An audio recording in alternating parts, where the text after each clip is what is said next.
हमारा अर्थ इतना बड़ा है और इतना सुंदर भी, तो क्या आपके मन में ये सवाल आया है कि इतना विशाल पृथ्वी कैसे बनी? आपको अगर आया है तो आप थोड़ा हटके सोचते हो। तो ये जानने के लिए कि दुनिया कैसे बनी, आपको जाना पड़ेगा कुछ साल पीछे।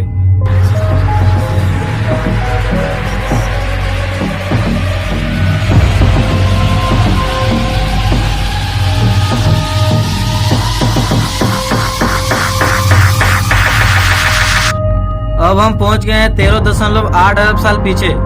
ये जो गोला आप अपने स्क्रीन पर देख रहे हो, इसी के अंदर सारी दुनिया छुपी हुई है। किसी रहस्यमय कारण के चलते एक एटम के साइज से भी छोटा ब्रह्मांड अचानक अस्तित्व में आया और ये अपने अस्तित्व में फैल गया, और इसी को हम कहते हैं द बिग बैंग। ये जो छोटे छोटे टुकड़े आप अपने स्क्रीन पर देख रहे हो, वो प्योर एनर्जी है। ये छोटे छोटे टुकड़े करोड़ों साल तक फैलती रही, यानी कि प्योर एनर्जी करोड़ों साल तक फैलती रही। और छोटे प्योर एनर्जी के जो टुकड़े हैं वो बहुत ज्यादा गर्म थी, यानी कि बहुत ज्यादा उसमें हीट थी, पर जैसे जैसे फैलती गई वो ठंडा होते गया, और इसी एनर्जी के चलते मैटर का फॉर्मेशन हुआ।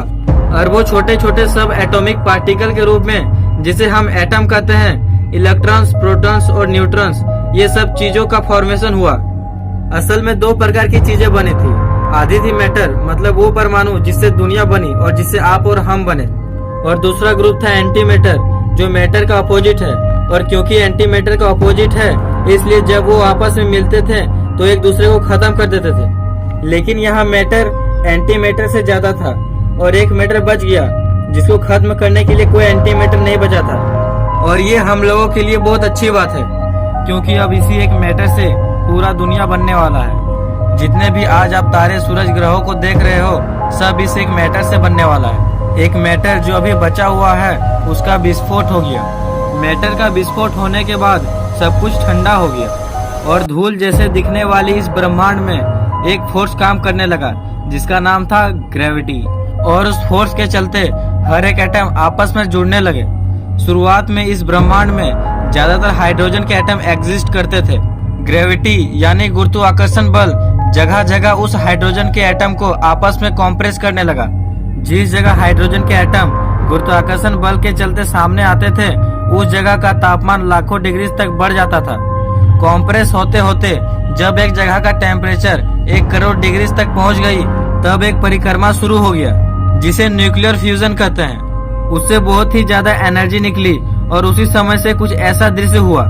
इस ब्रह्मांड का पहला तारा अस्तित्व में आया, फिर इस तारे को अपना एक दोस्त मिल गया, और इसी प्रक्रिया के शुरुआत में 200-300 तारे बने, और लाखों साल के अंदर करोड़ों तारे अस्तित्व में आ गया। धीरे धीरे ये तारे गुरुत्वाकर्षण बल के चलते सामने आने लगे, और वो आपस में ग्रुप में रहने लगे, और अरबों तारों का समूह इस ब्रह्मांड में दिखने लगा। अलग अलग साइज और शेप का फॉर्मेशन हुआ। वो नजारा कुछ ऐसा दिखता है, इसी को कहते हैं गैलेक्सीज।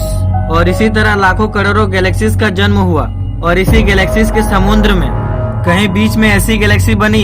इस गैलेक्सी का नाम था द मिल्की वे, यानी कि गैलेक्सी जिसमें हम और आप मौजूद हैं। इस गैलेक्सी के अंदर खरबों तारे मौजूद हैं, पर कुछ डस्ट अभी भी बचा हुआ था, जो कि स्पेस में तैर रहा था। पर हजारों साल के अंतराल में ग्रेविटी अपनी पावर दिखाने लगी। जो डस्ट मौजूद थी वो भी गुरुत्वाकर्षण बल के चलते सामने आने लगी, और इसी परिस्थिति के बीच में बहुत सारे प्लैनेट्स बनने लगे, और एस्ट्रॉइड्स दिखने वाली टुकड़े ग्रेविटी के चलते आपस में मिलने लगे। और इन्हीं ग्रहों के बनने के दौरान एक रॉकी प्लैनेट भी बनने लगा, यानी ऐसा ग्रह जिसका सतह सॉलिड था। और किसे पता था कि इसका नाम होने वाला है अर्थ, यानी धरती, जिसमें आपका और मेरा जन्म होने वाला है। सॉलिड टुकड़े जुड़ के प्लैनेट तो बन गया, पर जो बचे कुचे प्योर हाइड्रोजन के एटम थे, वो भी आपस में मिलने लगे। और जैसे मैंने आपको तारे का निर्माण के बारे में बताया था, बिल्कुल वही घटना यहाँ भी हुई। कुछ बचे हुए हाइड्रोजन के एटम से छोटा सा तारा बनने लगा। सारे हाइड्रोजन आपस में करीब आने लगे, और इतनी टेम्परेचर बढ़ गई कि न्यूक्लियर फ्यूजन की शुरुआत हो गई। एक नया तारा जिसका नाम है सूरज। जब ये सूरज बना, तब ये बहुत ही तेज सोलर विंड को इरप्ट किया, जिसके चलते बाकी सारे धूल सोलर सिस्टम से बाहर चले गए, और सौर मंडल में वही 8 ग्रहों और बाकी उपग्रहों बच गए, जो कि साइज में बहुत बड़ी थी। और सौर मंडल वैसा दिखने लगा जैसा वो अभी दिखता है। सोलर सिस्टम के बाहरी तरफ बहुत सारे गैस के प्लेनेट बन चुके थे, जैसे जुपिटर यानी बृहस्पति, सैटर्न यानी शनि ग्रह, यूरेनस यानी अरुण ग्रह, नेपच्यून यानी वरुण ग्रह और सोलर सिस्टम के अंदर तरफ इस रॉकी प्लैनेट का जन्म हो चुका था, जैसे मर्क्यूरी यानी बुध ग्रह, वेनस यानी शुक्र ग्रह, मार्स यानी मंगल ग्रह और आखिर में हमारी प्यारी सी धरती। और यही वो धरती है जिसकी इतनी बड़ी सतह पर से आप एक जगह पर बैठ करके इस वीडियो को देख रहे हो। आपके जन्म से पहले इस ब्रह्मांड में इतना कुछ घट चुका है। बिग बैंग से जन्मा हुआ मैटर और उस मैटर से जन्मा हुआ तारा और इस तारे के बाद इस ग्रहों की उत्पत्ति और इसी के चलते आपका जन्म। यही थी आपके और आपके पहले की कहानी। वीडियो आपको कैसा लगा कमेंट करके बताओ और इसी तरह के वीडियो देखने के लिए मेरे चैनल को सब्सक्राइब करो। Thanks for watching.